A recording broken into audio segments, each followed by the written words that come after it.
Capítulo 22. Tras varias horas andando por el arcén, comprobando cada coche que había abandonado, que estuviese de una pieza todavía, y cuidándose de aquellos que, como ella, habían puesto rumbo a algún otro lugar, María estaba exhausta. No se había parado a pensar dónde dormiría, porque contaba con que podría hacerse con algún coche. Pero lo que había ocurrido no era nada de lo que había esperado que ocurriese. Los coches que tenían la llave en el contacto se habían quedado sin gasolina. Los que todavía tenían algo de gasolina se habían quedado sin batería. Eran ya 3 días con la llave en el contacto, a fin de cuentas. Y todos ellos estaban atrapados de uno u otro modo, rodeados de una docena de otros coches de quienes habían tratado de escapar de la ciudad en aquellos primeros momentos. En coche el viaje habría sido poco más de 5 horas, pero a pie, ¿cuánto sería? María suspiró, contrajo y relajó los dedos de sus pies y dejó a Croqueta en el suelo. El cachorro por fin se había calmado tras casi 3 horas de camino y caminaba ahora junto a la chica, olfateando con curiosidad. «Oye, Croqueta, ¿cómo funciona tu aspecto de Hércules?» «Pues puede utilizarlo una vez al día durante 5 minutos», respondió él mientras inspeccionaba algo debajo de un coche. «Cuanto más subo de nivel, más tiempo puedo usarlo. Ahora no es mucho, pero soy muy fuerte. ¿A que sí?» María asintió sonriente y Croqueta comenzó a corretear por entre los coches. El cachorro, valiéndose de su minúsculo tamaño, se colaba debajo de estos y sorprendía a María, reapareciendo a su espalda y soltando un ladrido. Aquello era lo más entretenido del viaje, a falta de música o conversación. Sí, Croqueta podía darle algo de conversación, pero a fin de cuentas tenía la mentalidad de un niño. Quizá no de un niño literalmente, pues en ocasiones parecía más maduro, pero definitivamente no pensaba como un adulto. Las conversaciones que María había intentado mantener con él habían estado bien, pero eran sobre temas banales. «¡Disculpad!», María gritó al ver a un gran grupo de personas que recorrían la carretera en dirección contraria a ellos. El grupo, compuesto por una treintena de ancianos, adultos, adolescentes y algún niño, paró en seco. Varios de ellos se pusieron en alerta, listos para atacar a María y Croqueta si la situación se torcía. Aquellos cuyos datos aparecían visibles estaban entre el nivel 3 y 18. Sus clases no eran nada remarcable o especialmente llamativo, salvo por una mujer cuyo aspecto llamaba la atención mucho más que el del resto. Silvia Alburquerque, ente biomecánico, nivel 16.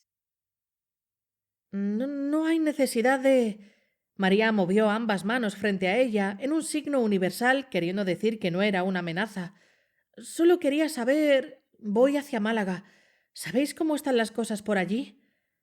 Venimos de Ciudad Real, así que poco podemos decirte de Málaga, aunque, si me permites un consejo, evita los llévenes. Pasamos por las afueras del pueblo, siguiendo la carretera, y aquello está hecho un infierno. Un hombre corpulento, con una larga barba negra, fue quien respondió.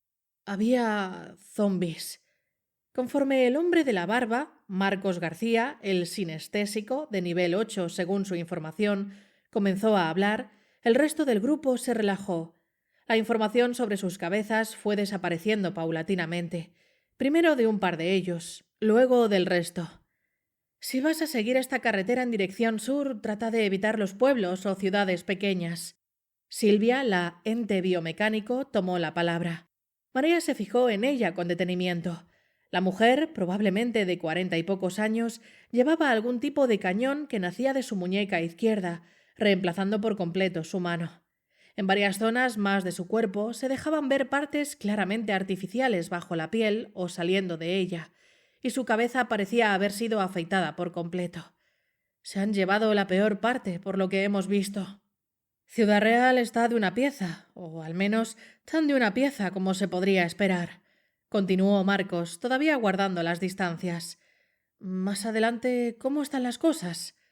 María puso una sonrisa amarga y pensó en lo que había pasado en su ciudad los últimos días.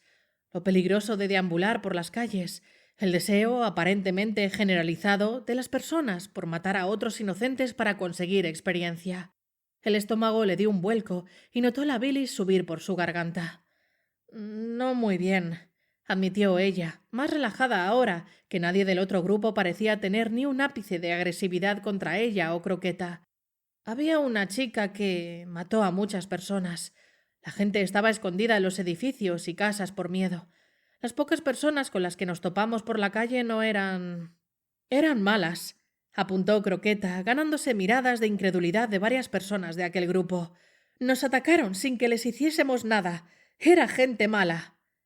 Así, en resumen, básicamente eso.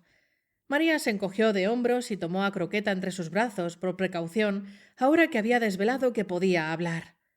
Marcos se giró hacia su grupo y debatieron durante un minuto en voz baja. María no fue capaz de enterarse de nada, pero Croqueta estaba atento y movía sus orejitas de vez en cuando. «Tienen miedo de seguir adelante», Croqueta susurró, levantando su mirada preocupada hacia la cara de María. «Creo que muchos tienen familia allí, como Pepe. ¿Crees que son de fiar? Creo que no quieren hacer daño a nadie. Son como tú y como Pepe». María no estaba segura de si era buena idea o no, pero el grupo tampoco le había dado mala espina, así que se decidió a contárselo. «Disculpad». Marcos y Silvia se volvieron hacia ella, seguidos por otra veintena de cabezas. María se ruborizó al ver tantas personas con su atención puesta en ella. Hay un lugar seguro, el zoológico. Hay un anciano allí llamado Aparicio. Otorgado consciencia a los animales de la ciudad y del zoológico. Cuando me adentré en la ciudad, los animales y él me dieron cobijo y me mantuvieron segura. Además, la chica que había... María dudó sobre qué palabra utilizar, porque la que tenía en mente le parecía muy dura, pero eso no la hacía menos correcta para definir lo ocurrido. Bueno, la que había masacrado a las personas cuando se inició el sistema está muerta. No puedo asegurar que la ciudad sea segura, pero al menos puedo deciros que es más segura que cuando yo entré en ella. Silvia asintió y el grupo se volvió de nuevo para debatir. Croqueta, al igual que antes, se mantuvo atento para enterarse de los detalles, valiéndose de su superior audición canina. La conversación de aquel grupo seguía siendo la misma, un debate sobre si adentrarse o no en la ciudad. Al parecer, los argumentos de María habían logrado convencer a una mayoría. Varios razonaban que si una mujer aparentemente inofensiva y un cachorro, ayudados por un anciano, habían podido cruzar la ciudad prácticamente ilesos, obviando las magulladuras que lucía María, un grupo de su tamaño podría apañársela sin problema. «Creo que nos vamos a arriesgar», dijo Marcos finalmente. «Vale la pena hacerlo si logramos encontrar a nuestras familias y amigos». «¿Algún consejo?», preguntó Silvia. «Bueno, id al zoológico lo primero», respondió María sin querer mencionar el hecho de que allí yacían enterrados cientos de personas. «Estoy segura de que Aparicio podrá ayudaros, o alguno de los animales». Silvia y Marcos asintieron a la vez. Hablaron algo entre ellos y Silvia se volvió hacia María. «Gracias. ¿Cómo te llamabas?» «Yo, María. Él, Croqueta». María agitó su mano desde el arcén opuesto, todavía guardando la distancia. «Bueno, muchas gracias, María y Croqueta». Silvia les dedicó una sonrisa radiante. «Vamos a seguir nuestro camino y, recordad, cuidado con los llévenes. Evitad pasar por ahí si podéis».